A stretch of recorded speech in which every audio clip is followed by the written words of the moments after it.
The man who had everything except love, Jackson Hayes, stood at the floor-to-ceiling windows of his corner office on the 45th floor.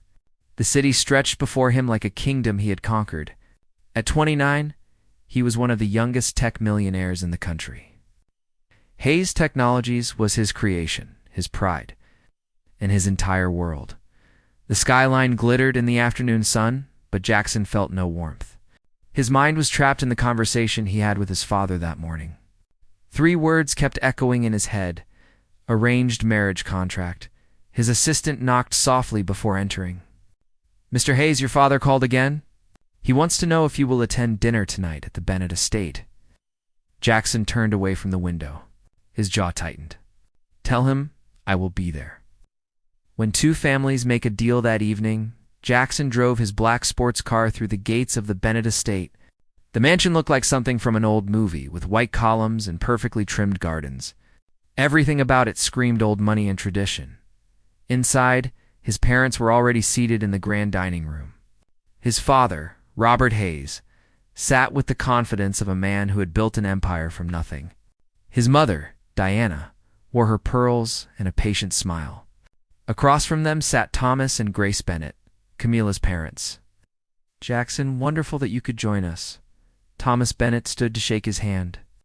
The older man had kind eyes, but a firm handshake. "Please, sit. Camilla will join us shortly." Jackson took his seat, his stomach nodding. He had agreed to this dinner, but that did not mean he liked it. This was business. Just business. His father needed this merger with Bennett Industries to expand into new markets, and apparently the only way to seal this deal was through marriage. "I want to be clear," Jackson said, his voice steady but cold. "I understand the business reasons for this arrangement, but I will not pretend this is anything more than a contract." His mother's face fell slightly, but his father nodded. "We understand, son, but give this a chance. You might be surprised." Before Jackson could respond, the dining room doors opened. The woman behind the mystery Camilla Rose walked in, and the room seemed to shift. She wore a simple navy dress that somehow looked elegant without trying. Her dark hair was pulled back in a neat style. She moved with quiet grace, her posture perfect but not stiff. What struck Jackson most were her eyes. They were a warm brown, intelligent, and calm. She met his gaze directly, without shyness or boldness. Just steady and sure. "Hello," she said simply, her voice soft but clear. "You must be Jackson." "I am Camilla." Jackson stood automatically, years of etiquette training taking over. "Hello." They shook hands. Her grip was gentle but confident. Then she took her seat beside her mother, folding her hands in her lap. Dinner began with polite conversation. The parents talked about the merger, the wedding plans, and business prospects. Jackson barely tasted his food. He kept glancing at Camilla, trying to read her. Was she angry about this arrangement? Scared? Did she want this? But Camilla's face revealed nothing. She ate quietly, answered questions politely, and showed no emotion either way. Finally, Jackson could not hold back. "And what do you think about all this?" He asked her directly, interrupting a conversation about wedding venues. The table went quiet. All eyes turned to Camilla. She set down her fork carefully and looked at him. "I think that sometimes life presents us with unexpected paths. Whether those paths lead somewhere good depends on how we walk them." Her answer was diplomatic, revealing nothing about her true feelings. Jackson felt frustrated, but also oddly curious. Who was this woman who could remain so calm when her entire future was being decided by others? A wedding without love 3 weeks later, Jackson stood at the altar of the grandest church in the city. 500 guests filled the pews, all dressed in their finest clothes. The ceremony was a spectacle, exactly what both families wanted. Cameras flashed. The organ played. Everything was perfect. Everything except the groom's heart, Jackson watched Camilla walk down the aisle on her father's arm. She wore a stunning white gown that made her look like a princess. Her face was composed, beautiful, and completely unreadable. When she reached the altar, their eyes met. For a moment, Jackson felt something stir in his chest. She looked so alone despite being surrounded by hundreds of people. Just like him, the ceremony passed in a blur of vows he barely heard himself say. When the minister announced they were husband and wife, Jackson leaned in for the customary kiss. It was brief, formal, and felt like sealing a business deal. The reception was equally grand. They cut the cake, posed for photos, and danced their first dance while everyone watched. Through it all, they barely spoke to each other beyond what was necessary. The first night as strangers late that night. They arrived at Jackson's penthouse apartment. It was modern and spacious, with views of the entire city. But it suddenly felt too empty, too quiet. Camila stood in the middle of the living room, still in her wedding dress, looking around. "It is a beautiful home," she said softly. "The guest room is down the hall," Jackson said, his voice coming out harsher than he intended. "You can stay there. I have converted one of the rooms into an office for you if you need space." Camila turned to look at him. Something flickered in her eyes, but it was gone before he could identify it. "Thank you. That is considerate." "This is a business arrangement," Jackson continued, needing to make things clear. "I will not pretend otherwise. You have your life. I have mine. We will appear together when necessary for family and business events. Beyond that, I do not expect anything from you." Camila was quiet for a long moment. When she finally spoke, her voice was steady. "I understand. And what if I expect something from you?" The question caught Jackson off guard. "What do you mean?" "I mean respect, honesty, basic human decency." Her eyes held his. "I did not choose this situation any more than you did, but I am here, and I will not be treated as invisible in my own home." Jackson felt ashamed, though he tried to hide it. She was right. He was being cruel, taking out his anger at the situation on her. "You are right," he said quietly. "I apologize." "You will have respect and honesty from me," Camila nodded once. "Then we have a starting point." She picked up her small bag. "Good night, Jackson." "Good night, Camila." As she walked down the hall to the guest room, Jackson stood alone in his living room. He had expected many things from this arranged marriage, but he had not expected his wife to have such quiet strength, or to make him feel guilty for his coldness. The morning after reality the next morning, Jackson woke early as always. He went for his usual run, showered, and dressed for work. When he entered the kitchen, he found Camila already there, She had changed from the wedding dress into simple jeans and a soft sweater. Her hair was down, falling past her shoulders. She looked younger, more real. "Good morning," she said. "Would you like some coffee? I made enough for both of us." "Thank you," Jackson said. Accepting the cup she poured, they stood on opposite sides of the kitchen island. Two strangers trying to figure out how to share a life. "I have meetings all day," Jackson said, just to break the silence. "I usually do not come home until late." "That is fine. I have things to organize here anyway." Camila sipped her coffee. "Your mother invited me to lunch tomorrow. I hope that is all right." "Of course. You do not need my permission for anything." Another silence fell. It was not angry or tense, just awkward, like to people who did not know what to say to each other. Finally, Camila spoke. "Jackson, I know this is not what either of us wanted, but we are married now. We can make this impossible, or we can make it bearable. I vote for bearable." Jackson looked at her, really looked at her for the first time. She was not angry. She was not crying or complaining. She was simply practical, trying to make the best of a difficult situation. "Bearable sounds reasonable," he agreed.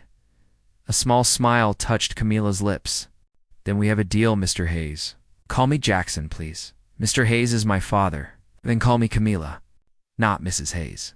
Deal." As Jackson left for work that day, he realized something unexpected. His wife was not at all what he had imagined. She was not desperate or clinging. She was not trying to change him or demand his attention.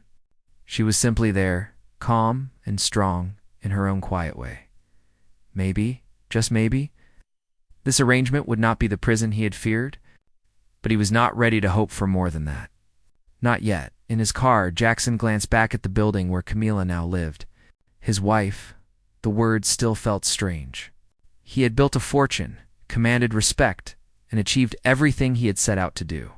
But somehow, he had never felt more uncertain than he did right now. What he did not know was that this uncertainty was the beginning of something he never expected. Something that would change everything he thought he knew about himself, about love, and about the woman who had entered his life through a contract but would soon capture his heart. The distance between them, the first 2 weeks of marriage, passed like a strange dream. Jackson threw himself into work, leaving early and returning late. Some nights he did not come home at all, sleeping on the couch in his office. He told himself it was because of important projects, but deep down, he knew the truth. He was avoiding his wife. Camila never complained. She never called him or sent angry messages. When he did come home, she was always polite, asking if he had eaten or if he needed anything. Her kindness somehow made Jackson feel worse about his behavior. One evening, Jackson came home earlier than usual. He found Camila in the kitchen with Mrs. Palmer, the housekeeper who had worked for him for 3 years. They were laughing together, making cookies. The smell of vanilla and chocolate filled the apartment. Mrs. Palmer was teaching Camila his favorite recipe. "Mr. Hayes." Mrs. Palmer looked surprised. "We did not expect you home so early." "I finished my meetings," Jackson said, feeling awkward. He was standing in his own kitchen, feeling like an outsider. "We are making your favorite cookies," Camila said, wiping flour from her hands. "Mrs. Palmer told me you love chocolate chip cookies with sea salt on top." "You did not have to do that," Jackson said. "I know, but I wanted to." Camila pulled a tray from the oven. "They are almost ready. Would you like some?" Jackson meant to say no. He meant to go to his office and shut the door. But something about the warmth of the kitchen and Camila's genuine smile made him pause. "Sure, thank you." They sat at the kitchen counter while Mrs. Palmer excused herself. Jackson bit into a warm cookie. It was perfect. "This is really good," he admitted. "Mrs. Palmer is an excellent teacher." Camila poured him a glass of milk without asking. Somehow she knew that was how he liked to eat cookies. "She told me you used to make these with your grandmother when you were young." Jackson felt a lump in his throat. He had not thought about his grandmother in years. She had passed when he was 15. "Yes, she taught me many things." "She sounds like she was special." She was. They sat in comfortable silence for a moment. Jackson found himself looking at Camila properly. She had flour on her cheek and her hair was pulled back messily. She looked different from the composed woman at their wedding. She looked real and approachable. "Thank you for this," Jackson said quietly. "I have been unfair to you. Staying away so much." Camila met his eyes. "You have been scared. I understand.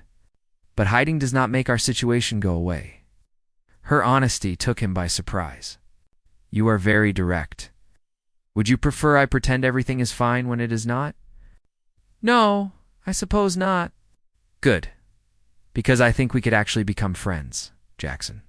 If you let us try, friends." Jackson had not considered that possibility. He had thought of her as an obligation, a consequence of a business deal. But friends, that seemed almost too simple, too hopeful. "I can try," he said finally. Camila smiled. "That is all I ask." The crisis that changed everything. 3 days later, Jackson was in his office when disaster struck. His head of development rushed in, face pale. "I have a major problem. The Johnson contract is falling apart. They are saying our proposal has too many unclear terms. If we lose this deal, we lose $12 million and our reputation takes a serious hit." Jackson felt his blood run cold. The Johnson contract was supposed to be their biggest success of the year. He grabbed the documents and started reading, trying to find the problem. Hours passed. His team gathered, arguing about solutions. Nothing seemed right. Every fix created a new problem. Jackson felt the pressure building in his chest. "We need fresh eyes on this," his assistant suggested. "Someone outside the team." Jackson thought about who he could call. Then, unexpectedly, he thought of Camila. She had studied business at one of the top schools in the country. His mother had mentioned it once. But would she even want to help him after how he had treated her? He had nothing to lose. Jackson called her. "Camila, are you busy right now?" Not particularly. Why? I need your help. Can you come to my office? I will be there in 30 minutes. She arrived exactly on time, dressed professionally in a gray suit. Jackson felt grateful that she took his request seriously. He explained the situation quickly. We are stuck. The other company is ready to walk away. Camila read through the documents carefully. The room was silent, except for the sound of papers turning. Jackson watched her, noticing how focused she became. Her eyes moved quickly, taking in every detail. After 20 minutes, she set the papers down. The problem is not the terms. The problem is the language, she said calmly. You are using technical jargon that protects you legally, but makes the Johnson Company feel like you do not trust them. They are a family business. They value relationships over contracts.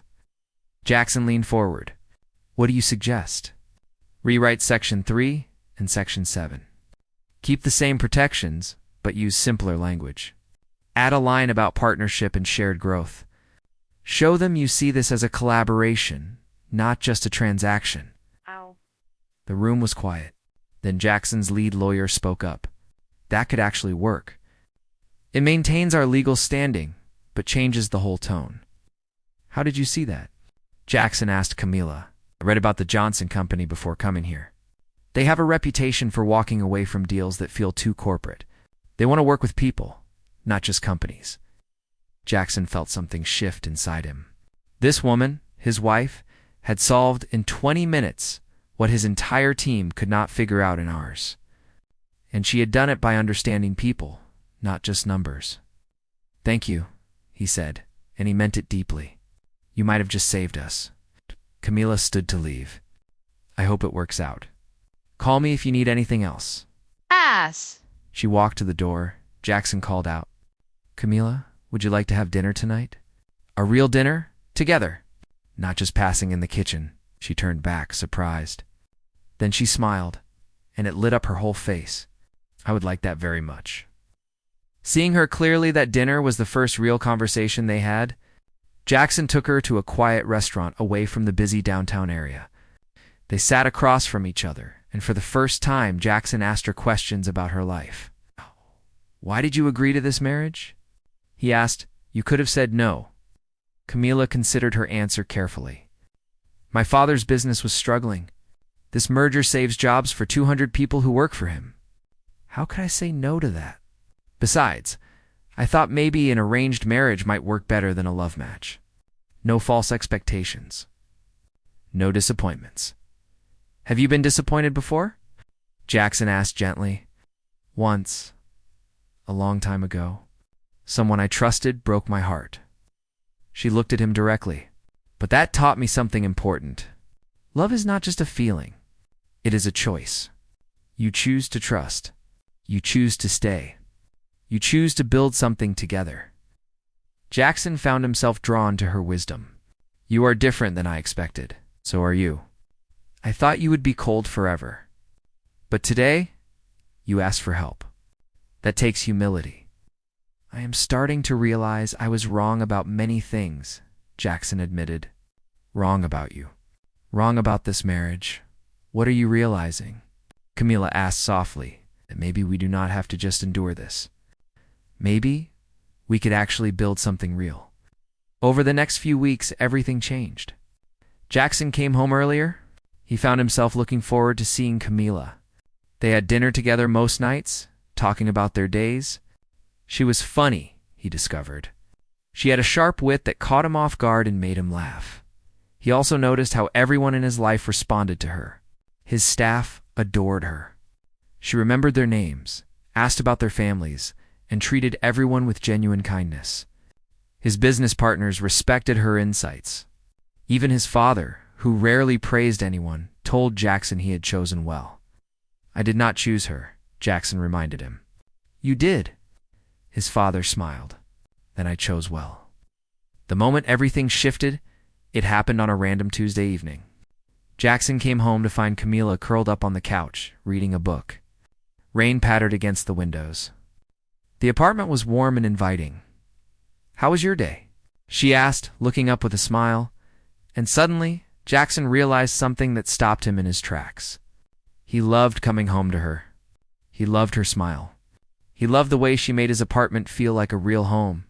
He loved talking to her, laughing with her, learning from her. He loved her. The realization hit him like a wave. When had it happened?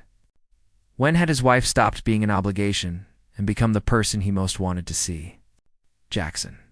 Are you okay? Camila set down her book, concerned. Yes, I just realized something. What? He sat down beside her, his heart pounding. That I am glad you are here. That I do not want this to be just a contract anymore. Camila's eyes widened. What are you saying? I am saying that you have become important to me. More important than I ever thought possible. Jackson took her hand carefully. I am saying that I think I am falling for you. Actually falling. Not because I have to. Because I want to. Camila's eyes filled with tears, but she was smiling. Jackson Hayes, are you telling me you have feelings for your own wife? Yes. Is that crazy? Maybe a little. She laughed through her tears. But I think I am falling for you too. Jackson felt relief flood through him. Really? Really? You drive me insane sometimes. You are stubborn, and you work too much, and you overthink everything. But you are also kind and brilliant, and you make me laugh. When the past comes knocking 2 months into their new understanding, Jackson and Camila had fallen into a beautiful rhythm. They had breakfast together every morning. Jackson came home for dinner. They spent weekends exploring the city, talking about everything and nothing. The apartment that once felt empty now felt full of life and laughter. But Jackson knew something was coming, something that could test everything they had built. His company was hosting a major charity gala. 500 guests, press coverage. All the important people in the business world would be there. And for the first time, he would introduce Camila not just as his wife, but as the woman he loved. The thought terrified him. You are nervous, Camila observed one morning over coffee. About the gala, Jackson nodded. Everyone will be watching us, judging. They all know this marriage started as a business deal. What if they think we are faking it?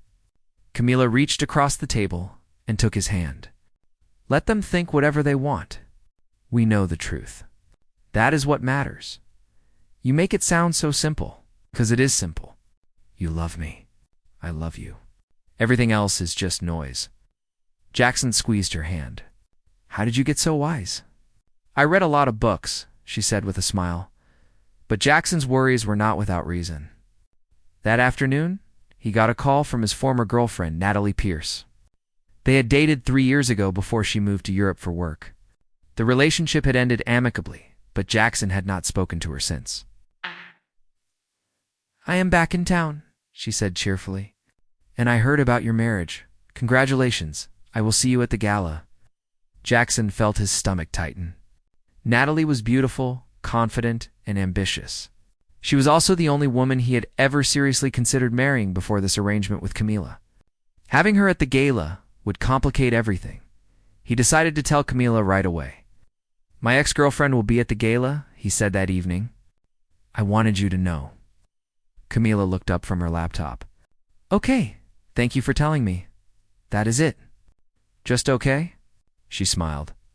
Jackson, everyone has a past. I trust you. Unless you give me a reason not to, her being there does not change anything. Jackson crossed the room and kissed her forehead. How are you so understanding about everything? Because I love you. And love means trusting, even when it is uncomfortable. The night everything was tested, the night of the gala arrived. Camila wore a stunning emerald green dress that made her look like a queen. Her dark hair was styled in soft waves. She took Jackson's breath away. You look incredible, he said. So do you. She adjusted his bow tie. Ready to face the crowds? With you? Always. The ballroom was magnificent. Crystal chandeliers hung from the ceiling. Tables were decorated with white roses and gold candles. Music played softly as guests arrived in their finest clothes. Jackson and Camila entered together, his hand at the small of her back. Immediately, heads turned. People whispered. Cameras flashed. Mr. and Mrs. Hayes, the announcer called out. They smiled and moved into the crowd. Jackson introduced Camila to business partners, investors, and friends. She was charming and confident, making everyone feel comfortable. She remembered names and asked thoughtful questions. Jackson felt proud watching her. Then Natalie appeared. She looked stunning in a red dress, her blonde hair perfectly styled. She moved through the crowd toward them with the grace of someone used to being the center of attention. "Jackson," she said warmly, kissing his cheek. "It has been too long, Natalie." "Good to see you." Jackson immediately turned to Camila. "This is my wife, Camila. It's a famous contract wife," Natalie said with a smile that did not quite reach her eyes. "Everyone has been talking about it. How romantic that a business deal turned into love. Or is it just good public relations?" Camila did not flinch. She smiled calmly. "Actually, it is just good luck. Sometimes the best things come from unexpected places." "How sweet," Natalie said. "Jackson, we should catch up later. I have a business proposal I want to discuss with you." Before Jackson could respond, Natalie moved away into the crowd. "I am sorry about that," Jackson said to Camila. She was being rude. "She is hurting," Camila said simply. "People who are happy do not try to hurt others." Jackson pulled Camila closer. "I love you. You know that, right?" "I know. And I love you too." The speech that changed everything an hour into the gala. Jackson was supposed to give a speech thanking everyone for their support of the charity. He had prepared remarks about the company, about giving back, about community responsibility. But standing at the microphone, looking out at the crowd and finding Camila's face in the sea of people, he changed his mind. "Good evening, everyone," he began. "Thank you for being here tonight. I was going to talk about business and charity work, but instead, I want to talk about something more important. I want to talk about love." The room went quiet. People leaned forward. "Most of you know that my marriage began as a business arrangement. Two families coming together for mutual benefit. Many of you probably wondered if it was real or just for show." Jackson found Camila in the crowd. Her eyes were wide with surprise. "I want to set the record straight," stepped away from the podium and walked toward her. The crowd parted. People pulled out their phones to record. Jackson stopped in front of Camila and took her hands. "When we got married, I thought I was signing a contract. I thought I was fulfilling a duty. I was angry about it. I felt trapped, and I took that anger out on you." His voice was steady but full of emotion. "But you never fought back. You never demanded anything. You just showed up every day with kindness and patience and strength." Camila's eyes filled with tears. "You helped me when I needed it. You made our house a home. You taught me that love is not something that happens to you. It is something you choose. And Camila, I choose you. Every single day, I choose you." The room was silent. Everyone watched, captivated. "I fell in love with your laugh, with your wisdom, with the way you see the good in people, with your strength that is quiet but unbreakable. You are the best thing that ever happened to me, and I did not even know I needed you." Camila was crying now, but she was smiling too.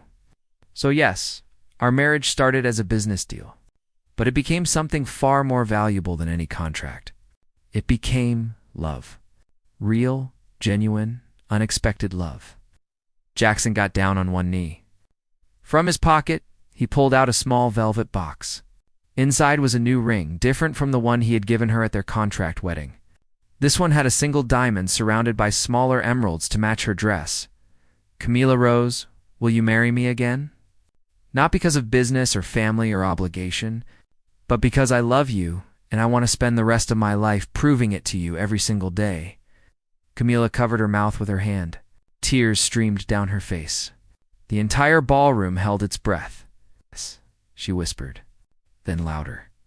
"Yes, Jackson, yes." The room erupted in applause and cheers. Jackson stood and slipped the ring on her finger, replacing the old one. Then he pulled her into his arms and kissed her. It was not a polite kiss for show. It was real and deep and full of promise. When they finally pulled apart, both breathless, Camila laughed through her tears. "You are completely crazy. You know that?" "Crazy about you," he said, making her laugh harder. People crowded around them, congratulating them. Even Natalie approached, her expression softer now. "That was beautiful," she said quietly to Jackson. "I can see you really love her.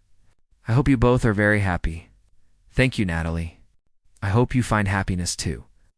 She nodded and walked away. Jackson knew they would probably never be friends, but at least there was peace. Building there forever, the rest of the gala passed in a blur of joy. Jackson and Camila danced, talked with guests, and soaked in the celebration. But the real celebration happened when they finally got home that night. They stood on their apartment balcony, looking out at the city lights. Camila wore Jackson's jacket over her dress. The new ring sparkled on her finger. "Did you mean everything you said tonight?" she asked softly, every single word. Jackson wrapped his arms around her from behind. "I love you, Camila. More than I ever thought I could love anyone." She turned in his arms to face him. "I love you too. You know what is funny? I was scared to marry you. I thought I would spend my whole life with someone who would never see me. But you see me? You really see me? You are impossible not to see. You are brilliant and kind and beautiful. You changed my entire life just by being yourself." They kissed again, softer this time, taking their time. "So what happens now?" Camila asked. "Do we have another wedding?" Jackson laughed. "We can if you want. But honestly, I think we already had our real wedding. It just happened over breakfast conversations and late-night talks and learning to choose each other every day. I like that. Our wedding was a journey, not just a day." Exactly. They stood together in the quiet night. Two people who had started as strangers bound by contracts, but had become something so much more. They had become partners. Best friends. Lovers. Jackson thought about how scared he had been that first night, how he had seen marriage as a prison. Now he realized it was freedom. Freedom to be himself. Freedom to love and be loved.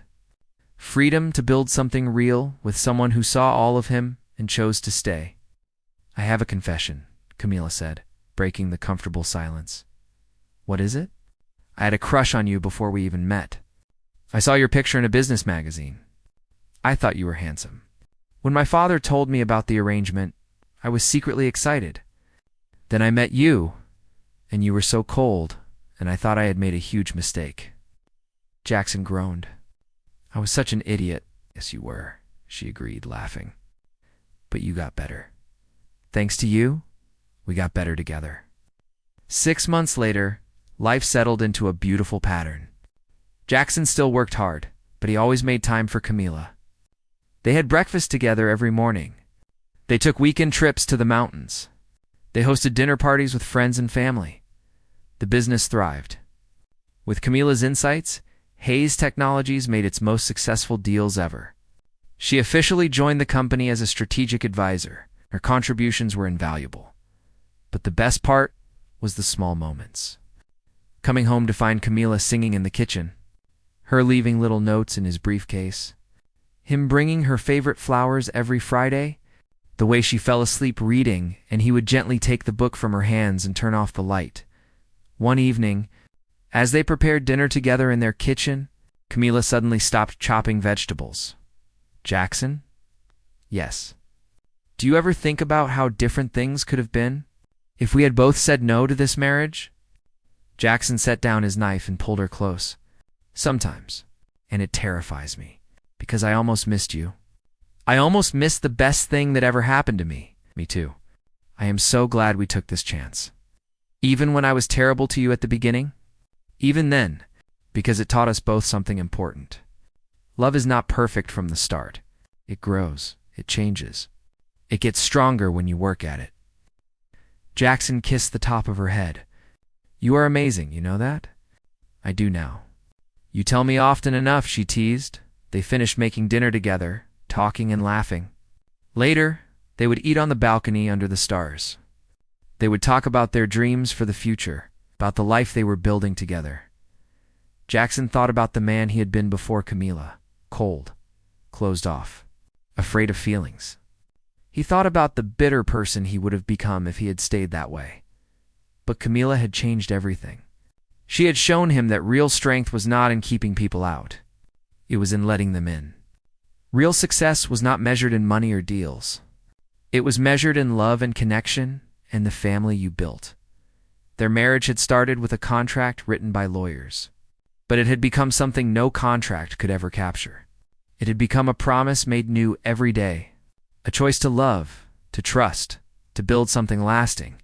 And as Jackson looked at his wife, laughing at something silly, he said, her eyes bright with joy, he knew he would choose her again and again and again. Every day for the rest of his life, because some contracts are meant to be broken, and some are meant to become something far greater than anyone ever imagined. This was their something greater. This was their forever, and it was just beginning.